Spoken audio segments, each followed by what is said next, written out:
Pai, obrigado, Senhor. Nós te damos graça, nós te louvamos, Pai, porque reconhecemos que vivíamos em trevas, vivíamos num mundo em desordem, as nossas emoções estavam em desordem, a nossa vida estava em desordem. Senhor, o Senhor nos encontrou quando ainda não tínhamos a clareza daquilo que somos em Ti. Mas obrigado, Pai, porque o Senhor tem nos levado a lugares de segurança. O Senhor tem nos levado a lugares, Pai, aonde não precisamos mais tropeçar, aonde não precisamos mais viver confundidos ou envergonhados, onde não precisamos mais andar por caminhos que não conhecemos, porque o Senhor tem planos perfeitos de paz e não de mal, para nos dar o fim que desejamos, Pai. Eu declaro na autoridade do nome de Jesus, Pai, que o Teu Espírito Santo está aqui, Ele nos conduz, Ele nos guia por lugares de segurança. E eu creio, Pai, eu creio que o Senhor tem planos perfeitos de paz e não de mal, para nos dar o fim que desejamos. Amém? Você pode se sentar, nós vamos continuar um tempo assim. Amém? Glória a Deus, glória a Deus. Como você não tem luz, eu vou pedir para você abrir a sua Bíblia, se telefone ou tablet não pode, em Gênesis 1, por favor. Eu gostaria que você abrisse a sua Bíblia em Gênesis 1. Glória a Deus. Sabe, queridos, quando esse tema chegou de uma forma para mim, e é muito curioso porque eu tenho o hábito de abrir as conferências, né? Então eu sempre ministro primeiro. E dessa vez eu sou o quinto a ministrar. Muita coisa já foi dita, muita coisa já foi falada. E confesso a você que já seria suficiente se a gente conseguisse viver naquilo que nós já aprendemos nessas 4 ministrações anteriores. Mas cada pessoa no seu chamado tem uma característica do seu chamado. Nós vimos aqui uma mestre trazendo o seu entendimento sobre luz. Nós ontem provamos de unções também diferentes, um pouco da unção profética, um pouco da unção da revelação do mestre, um pouco do pragmatismo daquele que tem o governo. Então nós sempre vamos perceber que o mesmo tema ele vai variar de acordo com a pessoa que está ministrando, de acordo com o chamado ou a característica. E você que me conhece, você que vai conhecer agora, sabe que a minha pregação é muito pragmática mesmo. E toda vez que um tema chega na minha mão e eu vou estudar num tema, a primeira pergunta que eu faço é: para que serve? Eu sempre quero saber para que serve aquilo que eu estou estudando. Eu não sou um mestre, não tenho a característica de estudar por estudar e ter o prazer de estudar, mas eu tenho a característica de saber para que eu estou estudando aquilo, para que serve, onde eu vou usar. E eu tenho por hábito também descobrir que tudo que Deus criou, toda a proposta de Deus para a humanidade está em Gênesis 1 e 2. Toda a proposta era aquela. Depois a gente tem o Império Contra-Ataca e as outras séries depois fica sendo a reconstrução daquilo que se perdeu. Mas quando eu quero saber qual era o plano original de Deus para algo, eu vou em Gênesis. É assim que eu dou aula de família, é assim que eu dou aula de prosperidade, é assim que eu dou aula de cura, porque eu sempre vou em Gênesis e pergunto qual era a ideia inicial de Deus. E eu fui lá para Gênesis 1 para entender uma coisa, e quando o tema era luz, foi curioso perceber que antes de qualquer coisa, diga comigo, antes de qualquer coisa, Deus criou a luz. Foi a primeira coisa. E aí você me conhece, um pastor metódico, que gosta de excelência, que gosta de organização. E óbvio que quando eu leio a Bíblia, eu vejo organização em tudo. Eu encontro até um Deus metódico, que fala com Moisés, com muito detalhamento de tudo aquilo que precisava para o tabernáculo, com muito detalhamento de tudo aquilo depois que Salomão deveria fazer no templo. E eu olho para esse Deus e me identifico, porque eu falo, Deus gosta de ordem. E quando eu paro para ler Gênesis 1, eu vejo que no princípio criou Deus os céus e a terra. Você está me acompanhando aí, amém? A terra, porém, como estava a terra? Glória a Deus pela sua leitura. A terra, porém, estava sem forma e vazia. Ou seja, ela estava desorganizada. Ela estava um caos. Ela estava desforme. E diz que havia trevas sobre a face do abismo.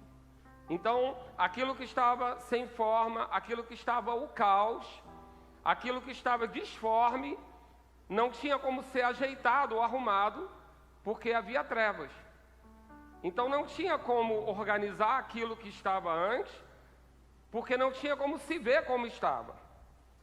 E aí, o Espírito de Deus pairava sobre as águas. Você que é dessa igreja deve ter ouvido eu repetir isso 387 vezes. Eu sempre vou dizer que na criação do mundo existia o Criador, existia a palavra e existia o realizador. E que o Criador é aquele que dá o comando, a palavra é o carteiro, aquele que sai do coração de Deus e vem trazer a mensagem, a palavra é Jesus. E ele encontra o realizador, que é o Espírito, e quando tem esse encontro, que eu digo que é um encontro que talvez seja o que eles chamam de Big Bang, que é o encontro da palavra e do Espírito, tem uma explosão de poder, porque isso é unção, é quando a palavra encontra o Espírito realizador está aqui na terra, a palavra sai da boca de Deus, e essa trajetória tem um encontro, o Espírito estava sobre as águas, a palavra sai da boca do Criador, encontra o Espírito e tem uma explosão. E essa primeira explosão, que é a palavra encontrando o Espírito, diz assim: disse Deus, haja luz. Queridos, tão simples, tão simples. Eu questionei, falei: Senhor, eu vou dar essa lição de DI? Mas eu falei: sabe que tem coisa na nossa vida, e eu sou fã de carteirinha de João Roberto. Pastor João Roberto, eu sou fã de carteira, assim. Daquela pessoa que eu encontro, eu começo a chorar de emoção, porque eu estou encontrando ele. Eu pago mico, faço vexame. E ele tem exemplos que nunca mais saíram da minha vida ou da minha mente. E eu queria lembrar a você, porque talvez falar somente da luz, sem que você prove ou lembre das trevas de onde você veio, não tenha tanto significado. Porque nós ficamos romantizando, dizendo: luz, nós somos luzeiros, nós vamos fazer a diferença. Mas qual é a diferença que a gente vai fazer? É a que você viu aqui agora. Como é difícil fazer as coisas, organizar as coisas, preparar as coisas, dar forma às coisas, sem que esse primeiro elemento que Deus criou esteja presente. Ele podia criar muitas coisas. Deus podia criar o amor primeiro. Deus podia criar a fé primeiro. Deus podia criar tanta coisa. Mas a primeira coisa que Ele criou foi a luz. A primeira coisa que Ele chamou à existência em fé foi a luz. O primeiro serviço de Jesus, saindo da boca de Deus para encontrar o realizador, foi trazer luz. E por que trazer luz? Porque a terra estava desorganizada. A terra estava caótica. A terra estava deformada. Então, queridos, deixa eu dizer uma coisa para você. Nós não podemos romantizar a luz. Nós não podemos dizer: eu sou luz, porque daqui a pouco você está cantando vai brilhar e não sabe nem o que está fazendo. Porque a gente às vezes romantiza coisas que Deus é muito prático, pelo menos na minha visão. Deus é muito prático, querido. Haja luz é um interruptor quando você entra num lugar, e para você não tropeçar, você liga ele. É a primeira coisa que você faz quando você chega na sua casa. Haja luz. Porque para tudo que precisa ganhar forma, para tudo que precisa ganhar ordem, para tudo que precisa ter uma produtividade, a gente precisa de luz. Hoje a gente tem luz elétrica, hoje a gente tem laser, a gente tem incandescente, tem de tudo quanto é tipo. Já foi só o fogo que trazia luz, Mas, de qualquer maneira, qualquer área da nossa vida, onde a gente quiser ganhar produtividade, a gente precisa primeiro colocar a luz naquele lugar. Então eu quero traçar essa história com vocês. O Ministério de Música pode sentar, obrigado. Só o teclado que não me abandone nunca, jamais. Amém? Você está lá em Gênesis 1, certo? Que você abriu? Amém? E diz assim: e viu Deus que a luz era boa. Olha que coisa simples. Depois que houve luz, Deus viu que a luz era boa, mas Deus viu. Deixa eu dizer uma coisa, quando nós chegamos para Jesus, a gente nem sabe como a gente está mal. Sabe, queridos, eu tenho um testemunho dos mais ralos possíveis. Meu testemunho é aquele que não lota nem um grupo pequeno de discipulado da igreja, obrigado aí. Porque não tenho muita coisa para dizer. Nós tivemos uma experiência ruim, perdemos o nosso filho, mas a gente se achava um casal maravilhoso. No mundo, a gente era referência. No mundo, a gente era o ponto de você ter ideia. Os meus amigos, eles iam beber ou experimentar droga, e uma vez, de tanto eu ver eles usando, eu falei assim, deixa eu experimentar esse negócio para ver se faz sentido. E um deles virou e falou assim, cara, não tem nada a ver contigo. Porque eu já era uma referência de certinho. E aí, quando tinha alguma coisa que ia sair com alguma coisa de mulher, alguma coisa assim, aí, se assim, eu estivesse no grupo, eles me eliminavam. Porque eles já conheciam Marcela. E eles diziam, não, pô, Marcela é gente boa pra caramba, não entra nisso não. Eles sempre me botavam de fora. Então eu não tinha nem muito trabalho para não pecar. Porque os meus amigos já não deixavam. Geralmente os amigos puxam, né? E era curioso isso. E a gente casou, e era um casal de muito amigo, nós sempre fomos muito amigos. Tudo bem. O melhor plano de saúde da época. Melhor mesmo. Eu vou falar o nome porque é patrocínio, mas era o melhor. A melhor clínica de pré-natal do Rio de Janeiro. Um médico que era médico de Marcela desde os 14 anos de idade. Marcela ficou mocinha e foi se tratar com esse médico. Conhecia tudo da gente. E no dia, deu um negócio errado. O médico primeiro não teve um problema, o segundo teve um problema. Chamou uma anestesista que a gente não conhecia. A anestesista errou a anestesia. Perdemos o neném por erro médico. E era um casal que fazia tudo certo, uma gravidez perfeita. Marcela teve uma gravidez perfeita, engordou 9 quilos, que era o que o médico deixava. Porque o médico não gostava de fazer cirurgia com gordura, e não deixava. E ela fazia hidroginástica, e eu lá junto, todas as consultas eu lá junto. Mas deu errado. E eu fui para uma sala, uma antessala, aqui eu tinha que dar a notícia para os parentes, aqui era a Marcela toda costurada, porque precisou usar fósforo, precisou fazer cesárea, um monte de problema. Eu vi o parto, foi muito traumático, e eu estava naquela antessala, e eu vi um crucifixo. Isso não estava na pregação, mas tudo bem. E eu olhei para aquele crucifixo e pensei, Senhor não, que eu não sabia nem falar isso, nem conhecia, não sabia orar, não sabia nada. Falei, Deus, o que está acontecendo? Porque eu sou justo, na minha linguagem lá da época. Eu faço tudo certo, a gente tem uma vida tão correta. Por que isso está acontecendo? Mas aconteceu, 3 dias depois meu filho morreu, vivemos aquilo tudo e entramos nessa igreja, ouvimos muitas palavras que responderam minhas inquietudes. E depois que aquilo foi respondido, aquelas inquietudes, eu comecei a ver a palavra. E quando eu comecei a ver a palavra, eu descobri que aquele cara certinho, justo, tinha um monte de coisa fora do lugar. Tinha um monte de coisa em desordem.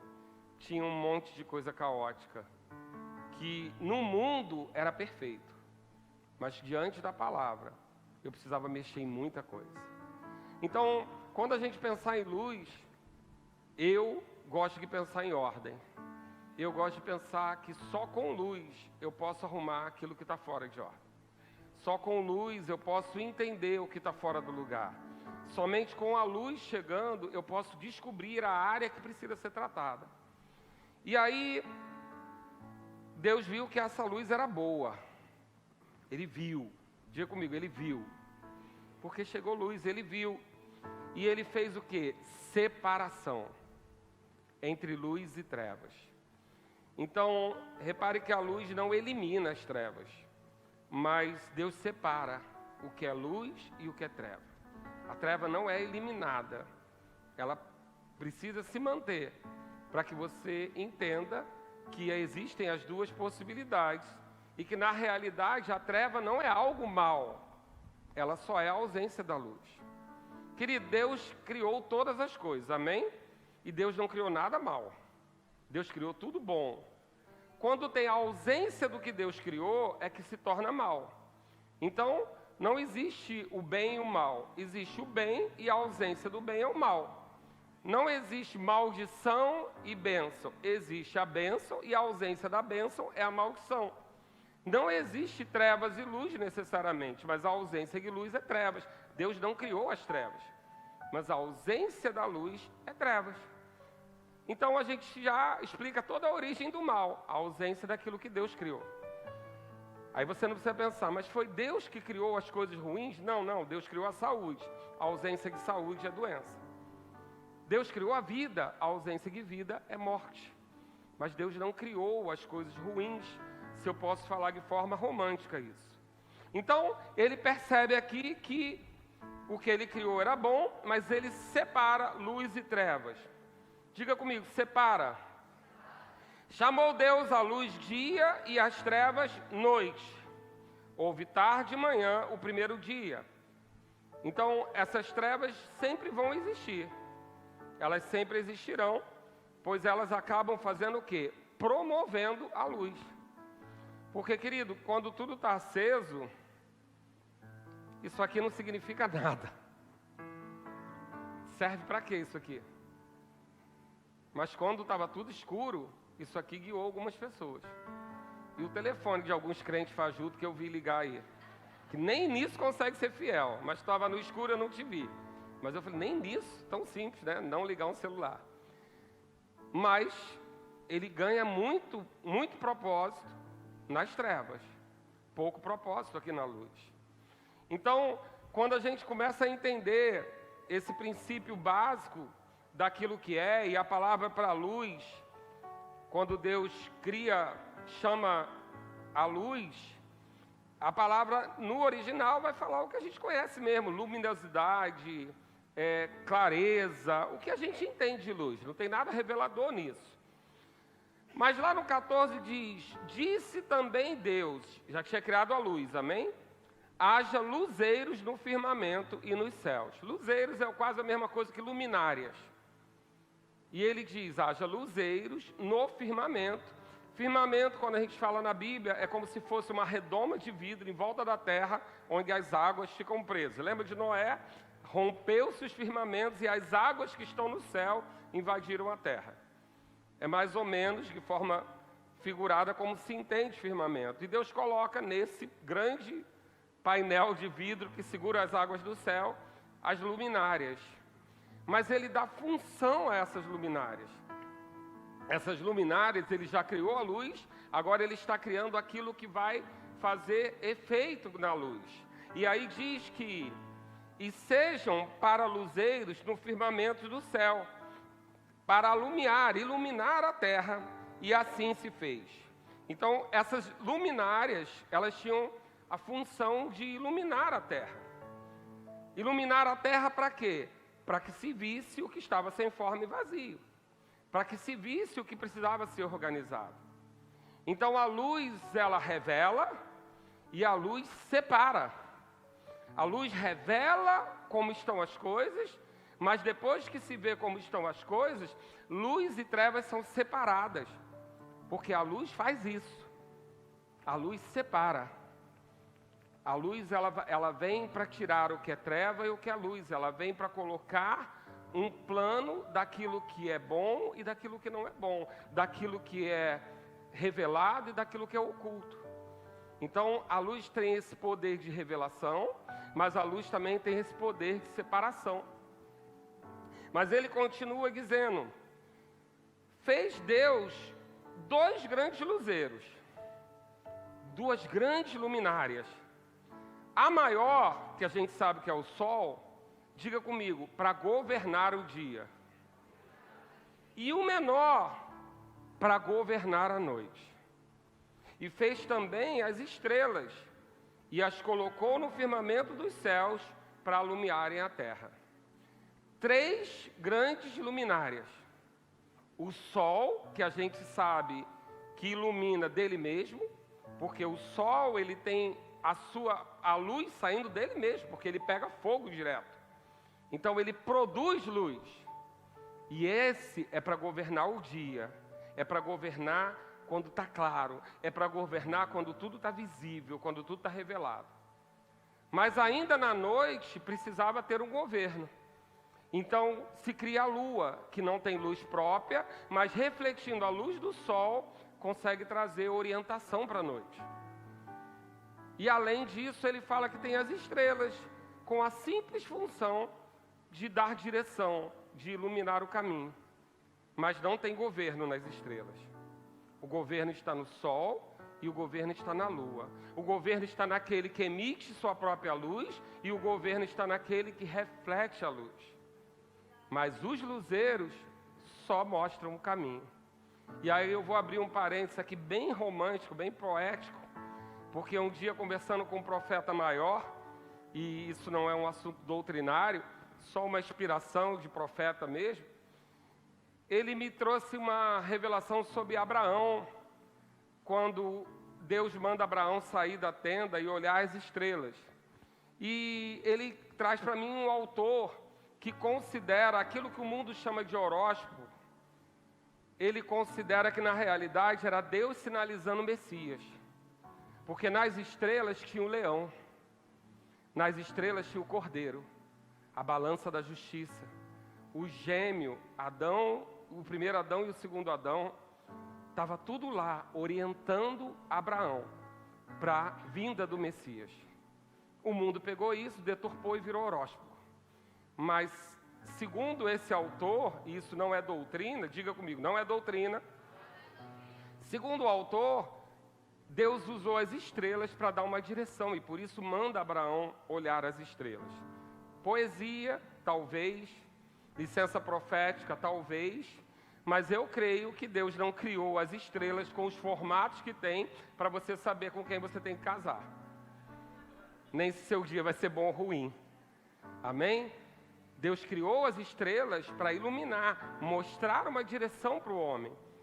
Até se inventar uma bússola, até se inventar as coisas que o homem inventou, as pessoas navegavam pelas estrelas. Porque as estrelas não tinham governo, mas elas mostravam o caminho. Então Deus cria 3 formas de luminárias. A maior, que emite luz de si mesmo. A menor, que reflete a luz. E umas outras menores, que não têm governo, mas dão direção. E aí, quando eu leio isso, e com a minha mania de perguntar para que serve, eu fiquei pensando nesses 3 tipos de luzeiro, e lá no 17 diz: e Deus os colocou no firmamento dos céus para alumiarem a terra, para governarem o dia e a noite, e fazerem separação entre luz e treva. E Deus gostou disso. Deus viu que era bom. Então, desse texto aqui, eu posso trazer 3 experimentos do que Deus está fazendo. Não é doutrina, amém? 3 observações. A luz revela, haja luz, quando era tudo caótico. A luz separa trevas e luz. Santificação, separado, o que é bom e o que não é bom. E a luz governa, porque o conhecimento dá poder. Quando algo está iluminado, você tem poder de colocar aquilo em ordem. Então nós temos um governo de dia, um governo à noite e estrelas para dar direção. Uma luz que revela, uma luz que separa e uma luz que governa. Isso tudo estava lá, no primeiro capítulo, do primeiro livro, do Manual de Instruções.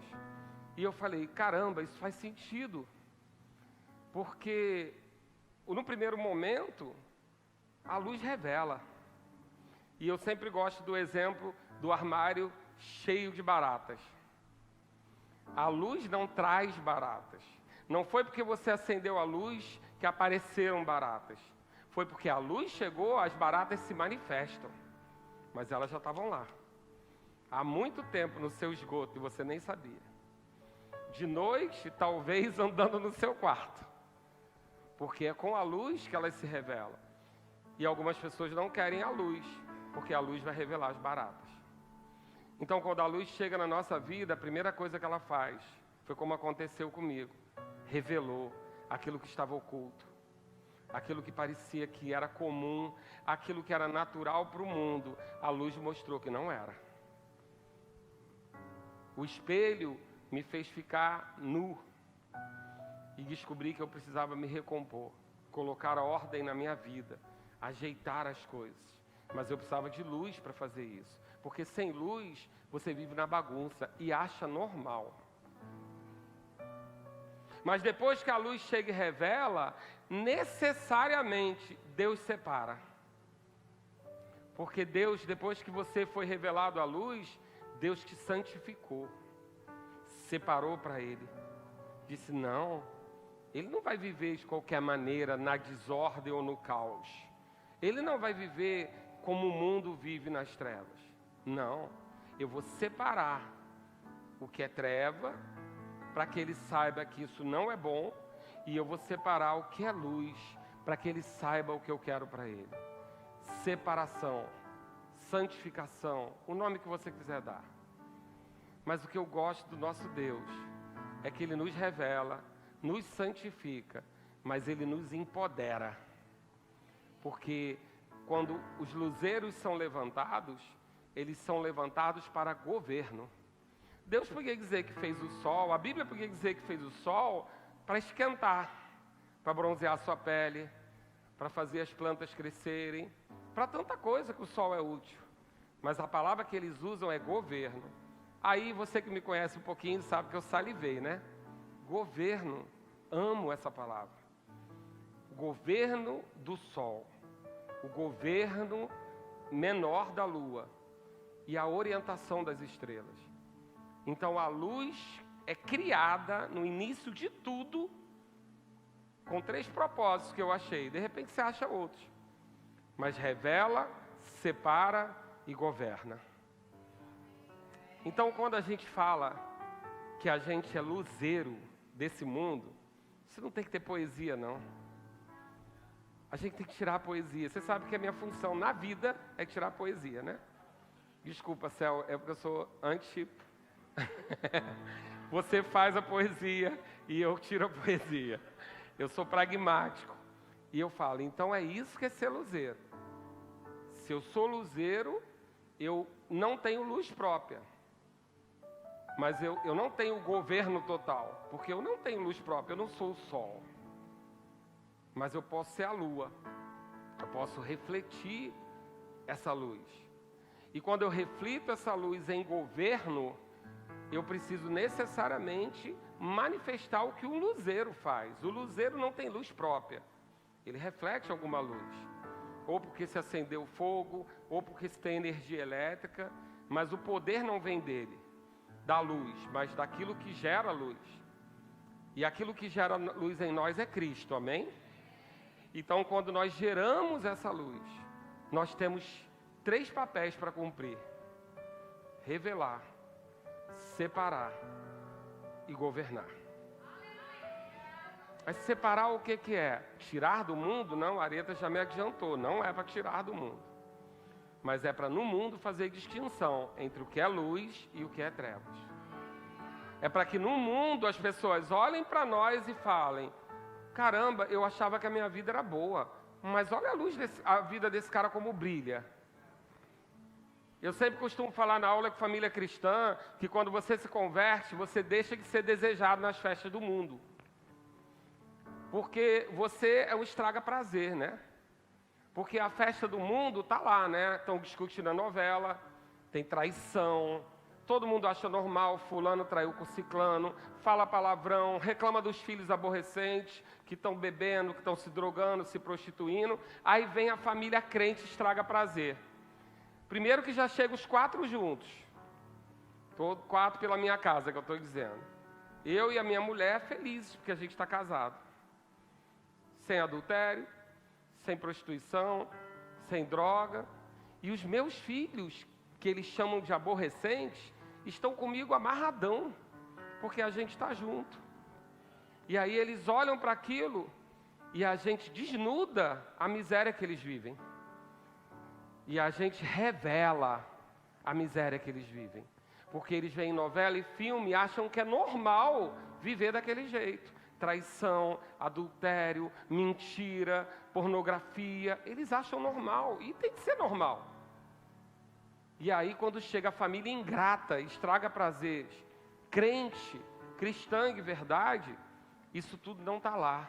E aí eles olham para você e falam: chegaram os soberbos para passar na nossa cara a nossa infelicidade, porque a gente não tem essa luz.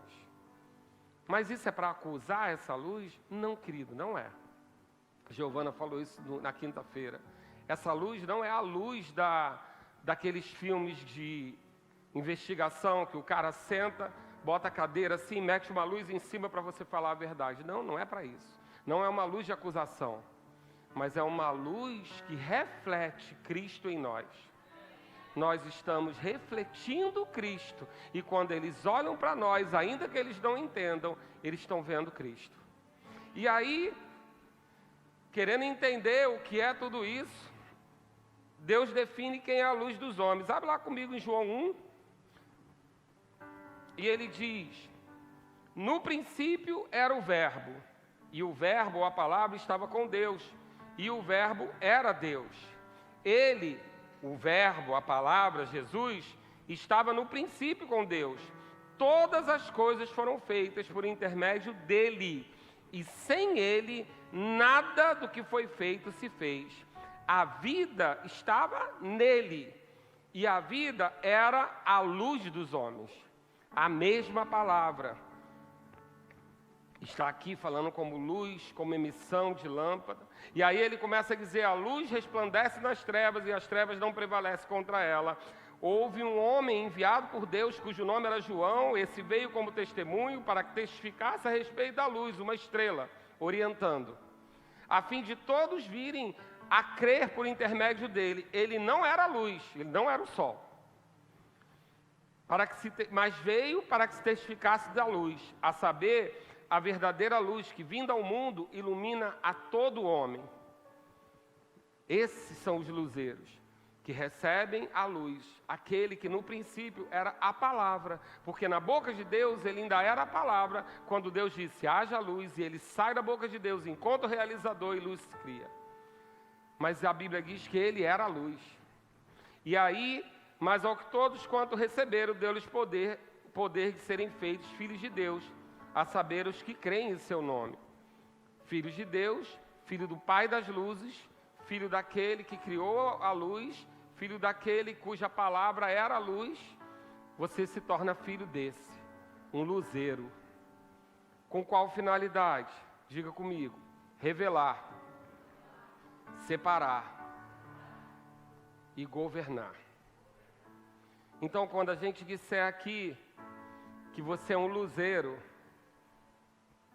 você não fica pensando: eu vou ser bonzinho. Eu vou ser luz porque eu vou ser bonzinho. Tem muita gente boa no mundo. Não é por isso que você vai ser luz. Você vai ser luz porque quando você carregar essa palavra, você vai revelar coisas às pessoas. Coisas vão ser santificadas através da sua vida. Agora, querido, não abra mão do poder que tem na luz. Você vai governar. Você vai ser colocado, como nós ouvimos várias vezes aqui, num lugar alto para iluminar todos os outros. Então, a luz tem um propósito. Diga comigo: eu tenho um propósito.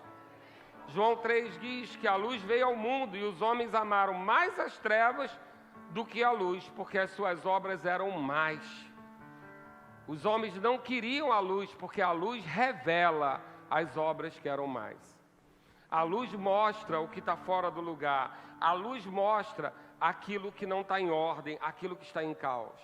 Então, para o homem é desconfortável. A Bíblia diz várias vezes que a luz do mundo é Jesus.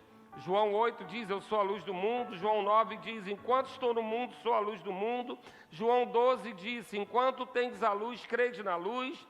Lá no versículo 46 de João 12, eu vim como luz para o mundo. Lá no 47, porque eu não vim para julgar o mundo, mas sim para salvá-lo. Essa luz não é condenatória, mas Jesus é a luz do mundo. Ele que veio para iluminar para a gente. A Bíblia estimula a gente a ser luz, como a Areta falou em Filipenses 2, no versículo 15, diz que para que nos torneis irrepreensíveis e sinceros, filhos de Deus inculpáveis no meio de uma geração pervertida e corrupta, na qual nós não seremos como eles, mas resplandeceremos como luzeiros. Refletiremos a luz de Jesus. Agora, lá em Mateus 5, Jesus agora passa a bola para a gente. Vós sois a luz do mundo. Não fica mais só com ele. Ele agora diz, são vocês agora que vão revelar, separar e governar. Porque vós sois a luz do mundo. E ele manda que a gente brilhe também a nossa luz diante dos homens. Para revelar quem? O Pai dessa luz. Lembra lá de Tiago? Toda boa dádiva, todo dom perfeito vem de quem? Do Pai das luzes. Nosso Pai. Revelado através da gente resplandecendo essa luz. Então a luz revela. Salmo 119 diz que a palavra é lâmpada para os nossos pés e é luz para os nossos caminhos. Jó 8 fala sobre não andar em trevas e a luz nos mostrar o caminho. Atos 13, 1 João 1, muitos textos que falam sobre esse mostrar o caminho, revelar, mostrar o que está certo, o que está errado. E a luz revela, porque a Bíblia diz que aquele que tem comunhão com os irmãos está na luz. O que tem comunhão está na luz. Então a gente pode entender que aquele que não consegue ter comunhão está em trevas. Por que você não consegue ter comunhão? Porque em trevas é muito difícil ter comunhão, porque você pode tropeçar no outro. Quando eu estou na luz, eu vejo seus defeitos. Quando eu estou na luz, eu sei que você é fofoqueiro, então não vou te contar nenhum segredo meu, porque eu não preciso tropeçar com isso. Já é a sua fraqueza. Se você tem dificuldade de pagar, eu não te empresto. Já é a sua fraqueza. Se você fala mal dos outros, eu não conto nada da minha vida para você, porque já é a sua fraqueza.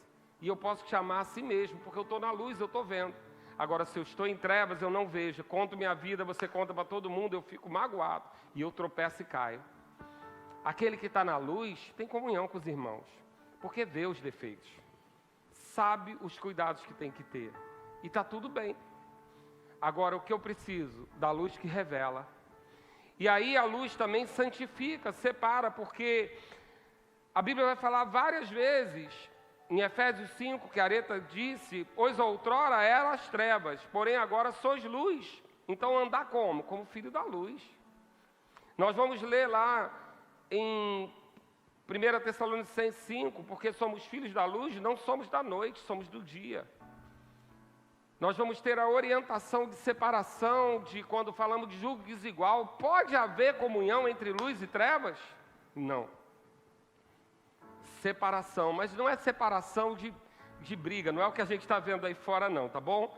Separação de santificação, de mostrar que você é um luzeiro. E aí, 1 Pedro 2 diz ainda, vocês são raça eleita, sacerdócio real, nação santa, ministério de música pode subir, povo de propriedade exclusiva de Deus, a fim de proclamar as virtudes daquele que vos chamou das trevas para a sua maravilhosa luz. Separação, santificação. Mas sabe, querido, nós temos também governo, empoderamento, capacidade de resolver. Porque nós vamos ver vários textos falando, em Salmo 27, o Senhor é a minha luz e a minha salvação, de quem terei medo? Se eu tenho o Senhor iluminando o meu caminho, de quem eu vou ter medo? Medo faz parte das trevas, da falta de visão, de saber o perigo que está na minha frente. Mas o Senhor é meu bom pastor, Ele me conduz em caminhos de segurança. porque eu estou na luz. E aí ele vai trazer também vários textos, mas eu gosto de João 1,5, que Areta usou. A luz resplandece nas trevas, e as trevas não prevalecem contra ela. Então deixa eu dizer uma coisa que o Aposan disse ontem. Nós já ouvimos essa testificação algumas vezes, o céu confirmou à noite. Quando você chega no lugar, é a luz chegando, é Jesus chegando. E sabe, querido, não tem possibilidade das trevas prevalecerem. Se você está refletindo a luz de Cristo, não é por sua causa. Não é por você, mas é Jesus chegando ali. Então, quando você tiver essa consciência de que você é um luzeiro, não fica de poesia, não. Não fica achando que você vai brilhar, não. Você vai chegar e as coisas vão ser reveladas. Você vai chegar e aquilo que é santo fica, o que não é, separa. Você vai chegar e governo está chegando com você. Então, você não é luz para ser bonitinho. Você não é enfeite de árvore de Natal. Você é luz porque na luz há revelação, na luz há santificação e na luz há poder. Amém? Você pode ficar de pé? Eu quero dizer, minha sensação é, quando eu preparei essa ministração, é que eu ia abrir um caminho para aquilo que os nossos convidados vão fazer. E como eu sei como funciona na minha vida, eu sei que algo de profético vai ser liberado com esse entendimento tão simples, quase uma aula do DI, né? Muito simples. Mas eu quero que você assista as próximas 2 ministrações, se apropriando de 3 coisas. Diga comigo: eu sou revelação, eu sou santificação e eu sou governo. Quando eu chego, luz chegou, luz revela, luz santifica e luz governa. Repete essa última: luz governa. Porque quando luz chega, trevas têm que sair. Porque quando luz chega, trevas não prevalecem. Porque quando luz chega, trevas se dissipam. Porque quando eu chego, trevas têm que sair. Porque quando eu chego, trevas não prevalecem. Porque quando eu chego, eu reflito Jesus. Quando eu chego, poder se manifesta. Porque governo está sobre a luz. Governo está sobre a minha vida. Então você não é luzeiro para enfeitar a árvore de Natal. Você não é luzeiro para ser pisca-pisca da igreja. Você não é luzeiro para ser um pisca-pisca bonitinho da sua família. Não, você é luzeiro para entrar nas trevas e revelar, santificar e governar. Você é luzeiro para transformar ambientes, para transformar a vida de pessoas, para transformar o lugar onde você vive. Diga comigo uma última vez: eu sou luz. E por quando eu chego num lugar, revelação chega, santificação chega e governo chega. Em nome de Jesus, amém? Luz que dissipa as trevas, luz que ilumina o caminho, luz que nos mostra a verdade.